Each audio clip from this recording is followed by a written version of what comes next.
Welcome to the virtual family council meeting, everyone. My name is Jamie Rose. I'm your virtual meeting coordinator. I'm going to kick off our meeting with reviewing our confidentiality reminder. Please refrain from using the name of your loved one. Do not name specific facilities. Please use a nursing home or the personal care home to present to the group. If you need specific assistance, please use the chat feature to state which county you are in, and we will get you connected to your assigned ombudsman. And just a reminder, these calls have public access and are designed for family members and friends of residents in long-term care facilities.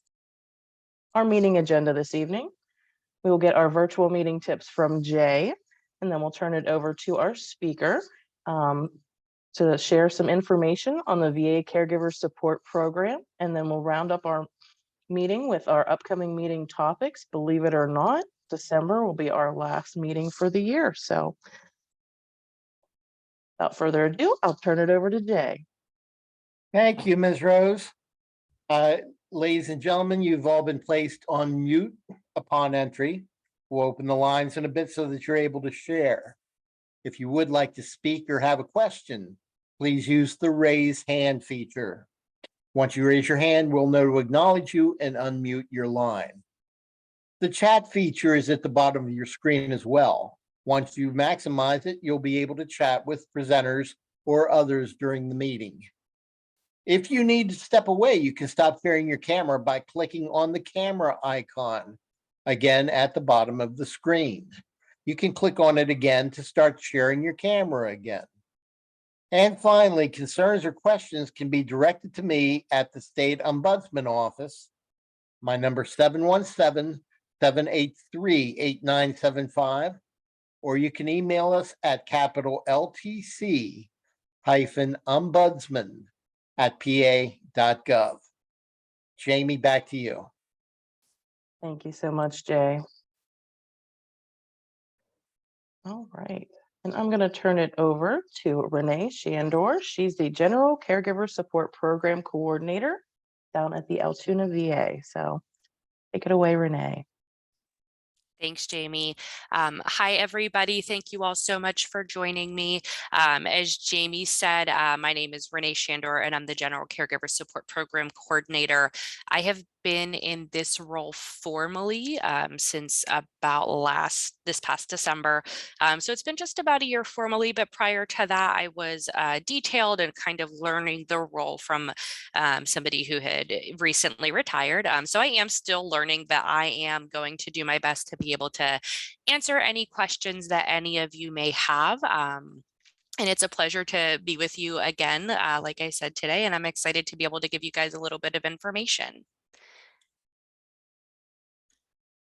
All right, so today I am going to cover just kind of an introduction for the VA Caregiver Support Program.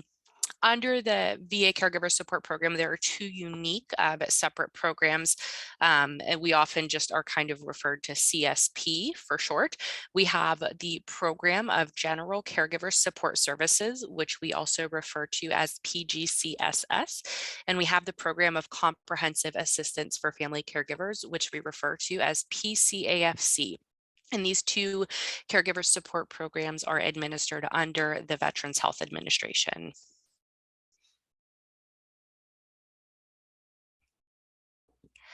So in late 2007, as military operations in Afghanistan and Iraq progressed, the provision of services and supports to family caregivers of veterans seriously injured in these conflicts moved to the forefront. Family caregiver issues became a focus of the President's Commission on Care for America's Returning Wounded Warriors, established by President G.W. Bush on March 8, 2007. In 2008, the VA Caregiver Advisory Board was established to develop the Caregiver Assistance Program. With the conflicts in Iraq and Afghanistan, new challenges presented themselves to our service members returning from combat with serious injuries that may have been fatal in previous conflicts. These service members require personal care services, which are often provided by family members and loved ones. In recognition of this significant challenge, in 2010, Congress enacted the Caregivers and Veterans Omnibus Health Services Acts of 2010, or PL 111-163, which required the VA to establish specific supports to caregivers of veterans. Two programs were established: the Program of General Caregiver Support Services and the Program of Comprehensive Assistance for Family Caregivers. Collectively, we refer to these two programs as the Caregiver Support Program.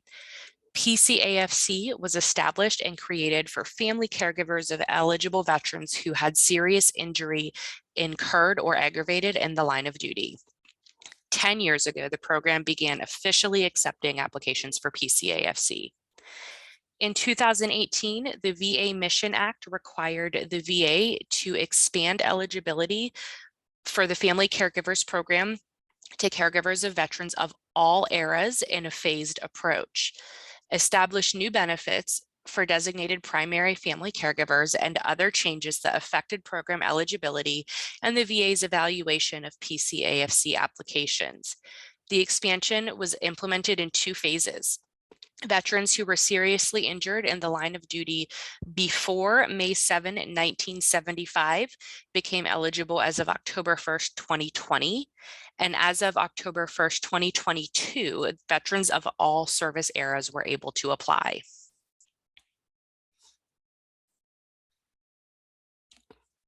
As I move into the specifics about the two programs, I want to share with you some information about our amazing resources that are available to anybody interested in learning about the Caregiver Support Program, as well as helpful education and information for caregivers. These are the Caregiver Support Program website and the Caregiver Support line. The National CSP website provides information including program information, zip code-based interactive CSP team locator, contact information for the Caregiver Support line, resources for caregivers, such as tips and tools, resources by topics, and self-care, and a PCAFC online application link, as well as information about national calls, important updates, and alerts, and much more.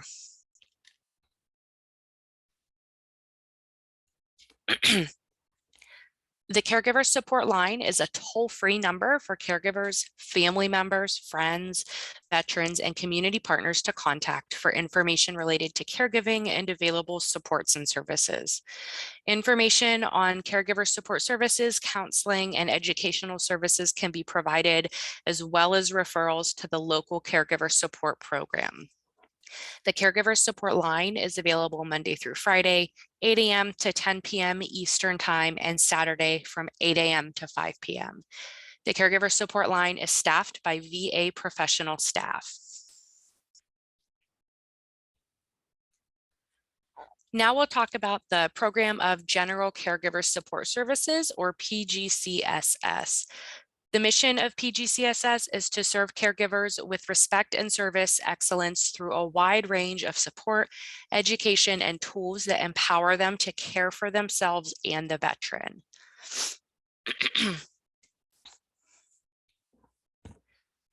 Caregivers who participate in PGCSS are called general caregivers. A general caregiver is a person who provides personal care services to a veteran who is enrolled in VA healthcare, who either needs assistance with one or more activities of daily living, or needs supervision or protection based on symptoms or residuals of neurological care or other impairment or injury. They do not need to be a relative, and they do not need to live with the veteran. So I'm going to go ahead and give you a little bit more detail about PGCSS. So we recognize that it was important across the VA, all caregivers have access to the same resources and services no matter where their veteran received care. And thus we established the 4 core elements, as you can see here: education and support, collaboration and partnerships, outreach, and resource and referrals. Regarding education and support, we provide one-on-one clinical support to help the caregiver care for the veteran and care for themselves. This is based on the needs of the caregiver. Some caregivers may wish to have weekly check-ins over 6 weeks, whereas others may want monthly support calls ongoing. We also provide support groups. Many sites offer topic-specific support groups targeted at bringing together caregivers facing similar circumstances or caring for someone with a specific diagnosis. These can be offered in a number of modalities via video, telehealth, or phone, as well as in person when feasible. Collaboration and partnerships. Caregivers are present throughout the VA and in our communities, so it's critical that we collaborate and maintain strong partnerships to be sure caregivers' needs are met. These collaborations and partnerships happen at the national and local level. We often say the VA can do a lot, but we can't do it alone. And this is why our trusted partnerships are so key. Outreach. We want to be sure that caregivers know we're here for them. So we work to make sure that we're putting out communications to alert caregivers as to what's available to them. We don't want to wait for them to find us. We want to reach out and bring them in for support. And resources and referrals. PGCSS helps caregivers get connected to the right services and support for them, whether that be at the VA or in the community. We want to be sure that the caregivers and families have awareness and connection to the resources that are available that may best meet their specific needs.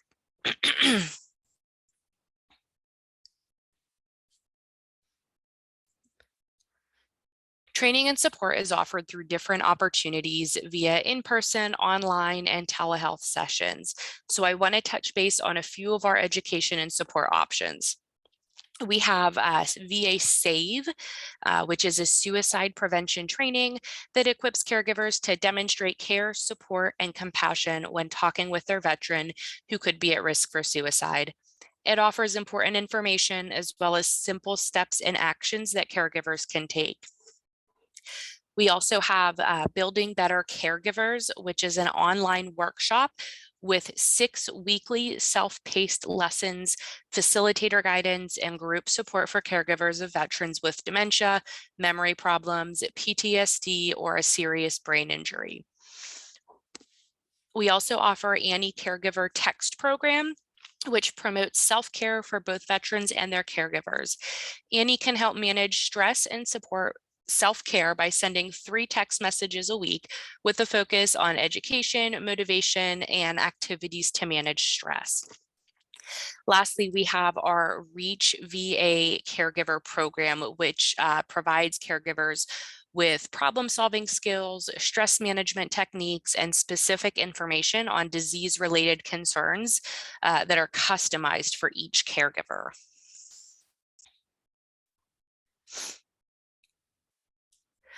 We also have a program called Caregivers First, which is a caregiver skills group training program with the goal of connecting caregivers with each other and to resources to help them feel more confident, capable, and supported in their caregiving role.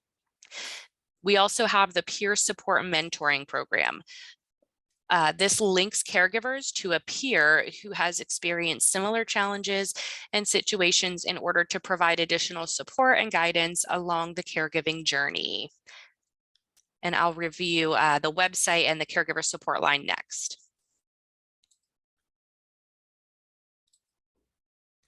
So now we'll move on to collaboration and partnerships. The Caregiver Support Program at each local site hosts an annual summit for VA and community providers to include caregiver-specific topics. The summit includes VA and external organizations that support caregivers and families. The goal is to create and increase awareness of the needs of caregivers in the local community and to provide available resources.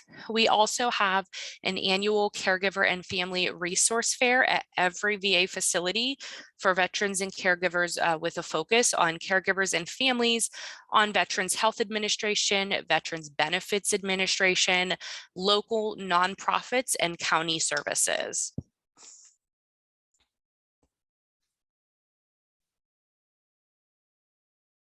Caregiver Support Program staff serves as a subject matter expert and are outreaching to various organizations, agencies, and stakeholders, including at events in person when able or virtual. We do this year-round through planned events as well as upon request.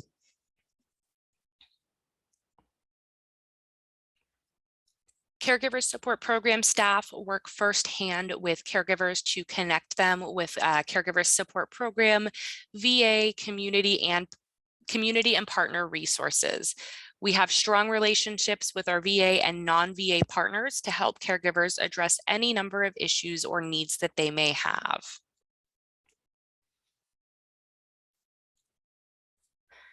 Our second program is the Program of Comprehensive Assistance for Family Caregivers, otherwise known as PCAFC. It's an honor to care for those who provide care for our nation's veterans through both PGCSS and PCAFC. As of October 1st, 2022, all eligible veterans from any era of service may apply for PCAFC. PCAFC has specific eligibility requirements for veterans and caregivers. There are 7 veteran eligibility requirements for PCAFC, and I'm going to highlight just a few of them here. The veteran or service member undergoing medical discharge must have a serious injury incurred or aggravated in the line of duty. We define a serious injury as a 70% service-connected rating. This can be single or combined, and it could include a presumptive rating.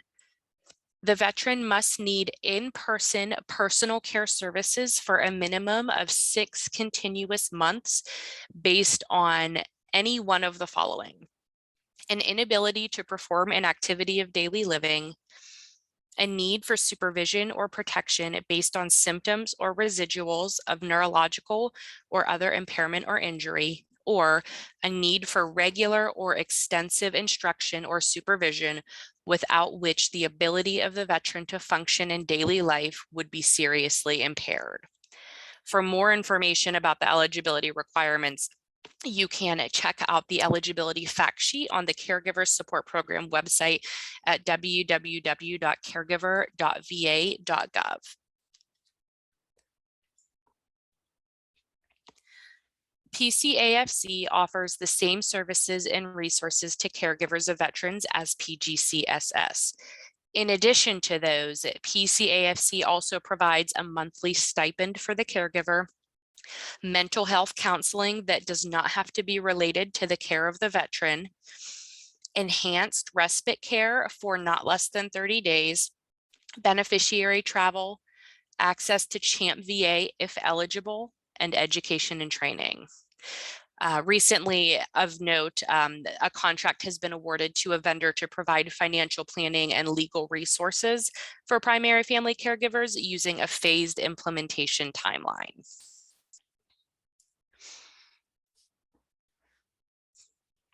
Within PCAFC, reassessments are a part of the program. Currently, there is a suspension on certain discharges, reductions, and reassessments in PCAFC, which took place on June 9th of this year. The VA has determined that annual reassessments completed with PCAFC participants are unnecessary for all veterans and their family caregivers in PCAFC at this time. The VA is reviewing and examining eligibility and stipend level criteria. Facility caregiver support staff will continue to initiate reassessments based on a request for a reassessment made by a veteran or family caregiver PCAFC participant. For example, a request might be made because the individual believes an increase in the stipend level may be warranted, or if evidence of an increased need for personal care services is otherwise discovered. No reduction in stipend level or discharge based on eligibility and stipend level criteria will occur for a PCAFC participant based on such a reassessment until further VHA decisions are made about the processes. Review and appeal options for PCAFC remain the same and can be found on the Caregiver Support Program website. Again, www.caregiver.va.gov. In addition, the Department of Veterans Affairs posted an interim final rule to the Federal Register on September 21st of 2022 that will extend PCAFC eligibility for certain veterans and their family caregivers through September 30th of 2025. Specifically, this new rule will extend program eligibility for legacy participants, legacy applicants, and their family caregivers by 3 years. A legacy participant is a veteran or service member who was participating in PCAFC as of September 30th of 2020. A legacy applicant is a veteran or service member who applied for PCAFC before October 1st of 2020 and was accepted into the program on or after October 1st of 2020. So now we're going to talk about the application process works for PCAFC. So how does a veteran and their caregiver initiate the PCAFC application process? There are a few options. They can complete the application online through our website, www.caregiver.va.gov. For most people, that is the fastest and easiest route. It tends to get to us the quickest that way. You can also access and download the application. The form is called VA Form 10-10CG, and you can mail or walk the application into your local caregiver support team. You can also mail the form and any supporting documents to the address you see there on the screen. Program of Comprehensive Assistance for Family Caregivers, Health Eligibility Center, 2957 Claremont Road, Northeast, Suite 200 in Atlanta, Georgia. Veterans and caregivers may also contact their local caregiver support team for assistance.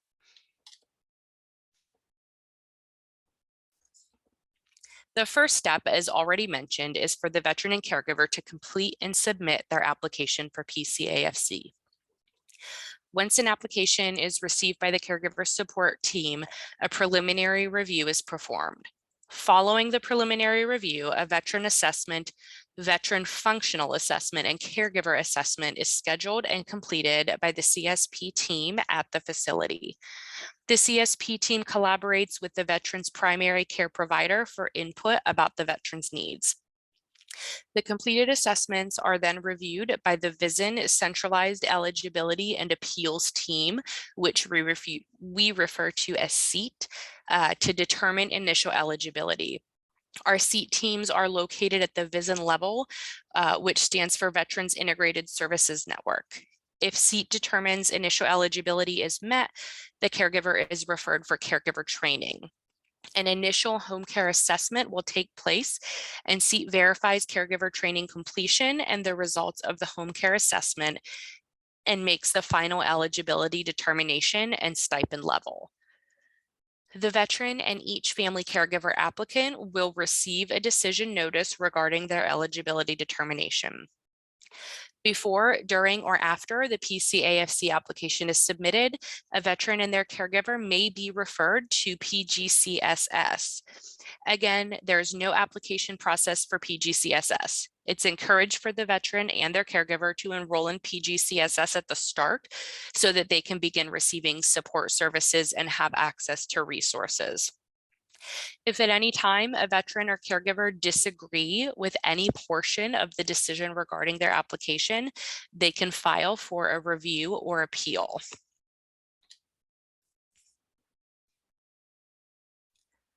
Sometimes a veteran and caregiver may disagree with the decision or determination. If they disagree in whole or in part with the Department of VA decision under PCAFC, there are options for them to appeal or to request a VHA review of the decision. Options depend on the date the VA issued the PCAFC decision. Previously, veterans and caregivers could only appeal PCAFC decisions through the VHA clinical review process, formerly known as the VHA clinical appeals process. Veterans and caregivers now have additional options available to appeal or request a VHA review of the decision.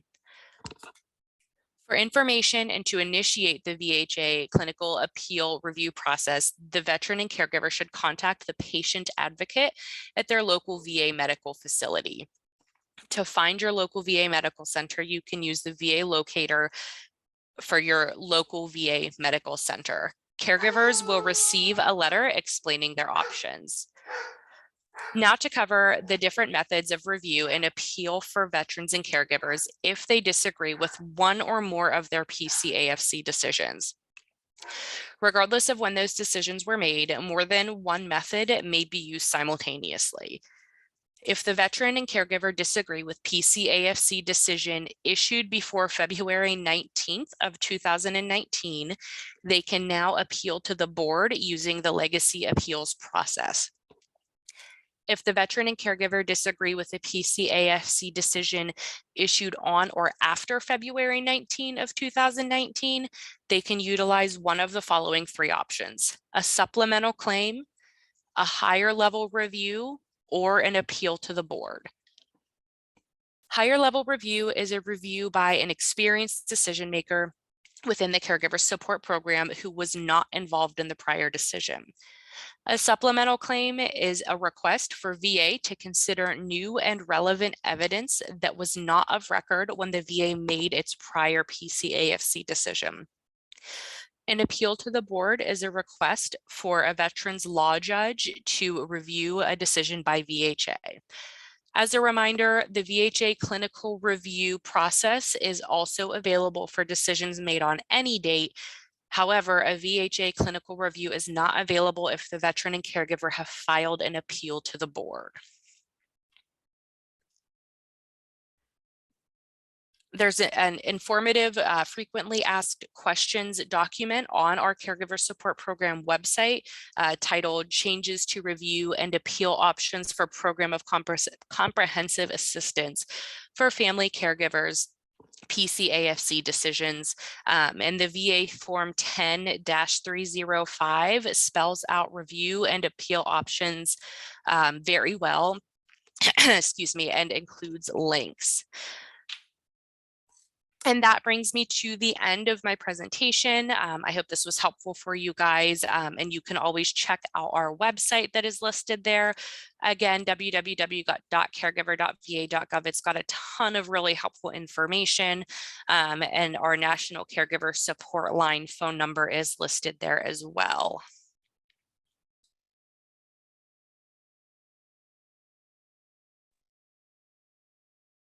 Looks like we have one hand up. Kay, do you have a question? Okay. Yes, I do. And when she mentions the VA health, under the VA health, are there different types of health plans and programs that are in existence? So you mean just for the VA hospital, for a veteran to receive care? Correct. No. So once a veteran is eligible, they're eligible for pretty much everything that the VA in terms of medical has to offer. So in terms of medical care, they have access to all of those things. Now there are specialty services and specialty care that may require a referral from their primary care provider. And again, that's at the discretion of the primary care team. But once a veteran is eligible for VA services, they're eligible for all VA medical services, with the exception, I believe, of dental. So there's two other questions I have. Thank you on that. Two other Sure. questions. At what point does the caregiver step forward and say they need support or they need help? Because I would think those are individuals that are less likely to step forward and say, I need some help here. Sure. So a lot of the time in PGCSS, we receive our referrals through, the primary care team. So it might be the nurse who reaches out and says, hey, this guy's wife was with him today at his appointment and she's really having a hard time. Can you give her a call? It might be the primary care social worker reaching out and saying, I just talked to this spouse on the phone and she doesn't have a lot of support. What do you have that you can do for her? And so those types of referrals and phone calls is what gets us typically to reach out directly to caregivers. And we also do a good amount of outreach events. So you may see us in your communities. You know I participated in the mental health walk last year. We attend Curve games as VA representatives. So you'll see us in the community as well. Yeah. Thanks for that. The last question I have, I've been reading many articles here of late in reference to veterans and the suicide rate that has skyrocketed over the last number of years. How are caregivers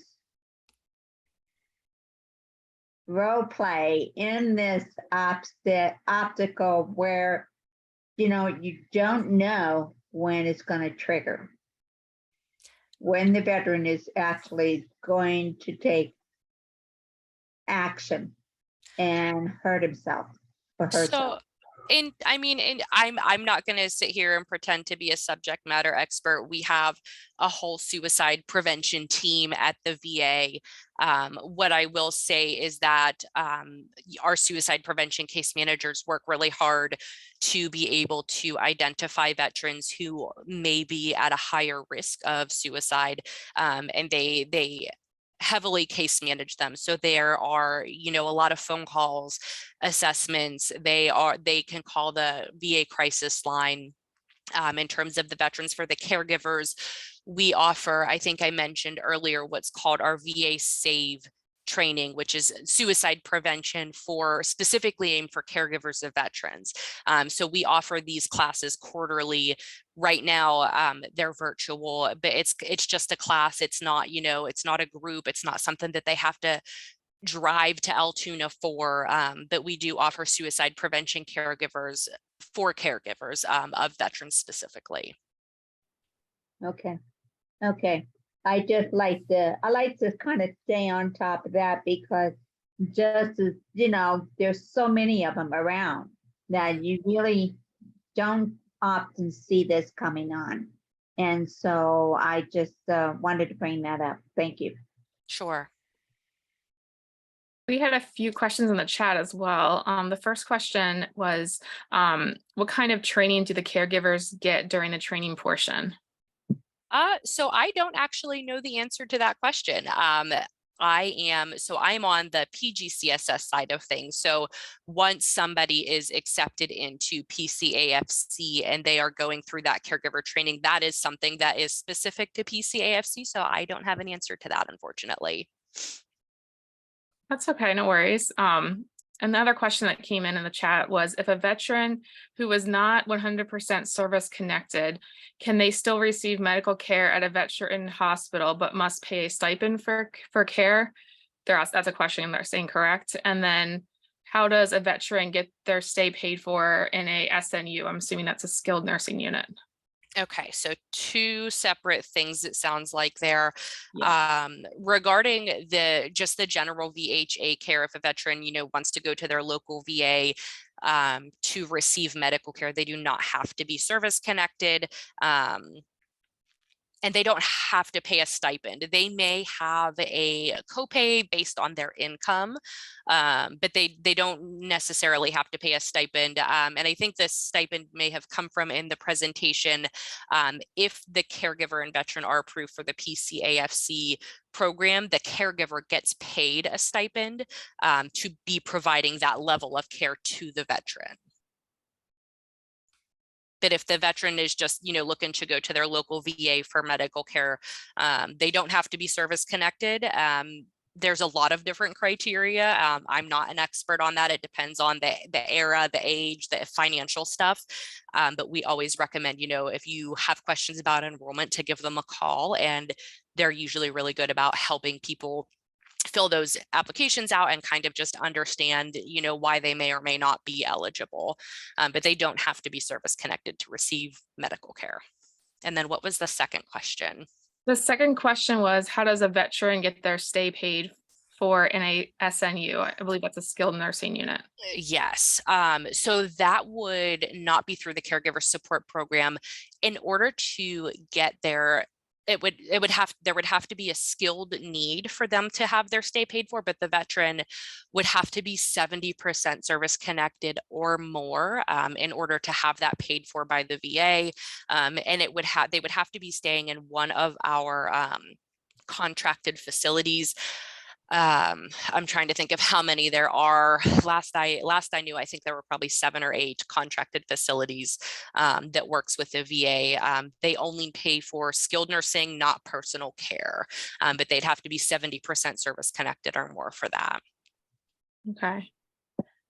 Irma, did you have a question? I think you were trying to raise your hand, maybe.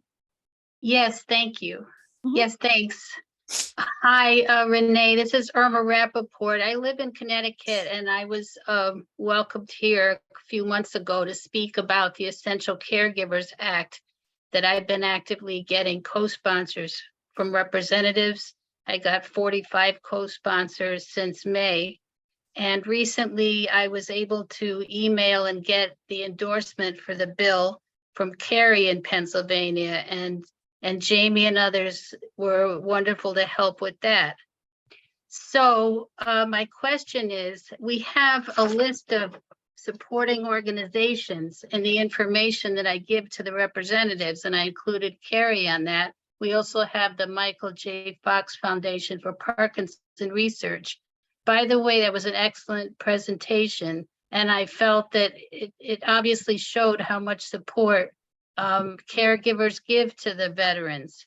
And many of these representatives are members or co-chairs of committees that, like the Veterans Affairs for the Appropriations Committee, Military Families Caucus, Military Mental Health Caucus. There's a lot of caucuses and task forces and committees related to Veterans Affairs that are important to this bill, because I get letters and I hear from constituents across the United States of veterans and loved ones who are veterans, and the terrible neglect. A woman came in New York, came into the room and found, after months of being isolated from her dad, and found that months and months of letters, packages were unopened and left on his nightstand. So he was totally inside world. So I don't want to take up much more time. I just wanted to ask, I can also email you. I have information about the bill. If you could please give me any contacts of a national type of veterans organization, a VA organization. It's national. I think that would help a lot with getting more representatives who are on these committees to co-sponsor the bill, which is going on to the next session in January. Thank you. That's amazing, Irma. I can't speak, specifically, I'm not in charge of the program, but if you would send me that information in an email, I would be happy to forward that to our program manager here in Altoona. That seems like something more along the lines that she should, be aware of and kind of facilitate. But yeah, if you want to send me that in an email, I would be happy to send that to her. So how do I email you, please? So my email is, it looks like Jamie said that you can send it to her. Sure. If you send it to me, Irma, I can make sure that Renee gets it and forwards it up the chain for you. Sounds good. Thank you. Thank you so much. Thank you. Thanks for the presentation again. Thank you. It was my pleasure. Kay, did you have another question? Did you have a question again? Oh, hi, this is Kay again. I just wanted to thank you, Renee, for bringing about this presentation and wonderful service that this now offers to the many, many veterans out there that are in so much in need of it, as well as the caregiver. But I really appreciate you coming forth and bringing this to light. I look forward to getting any information Jamie passes on in reference to what Emma was saying. So this is really a plus, but thank you so much. You guys are so welcome. It's my pleasure.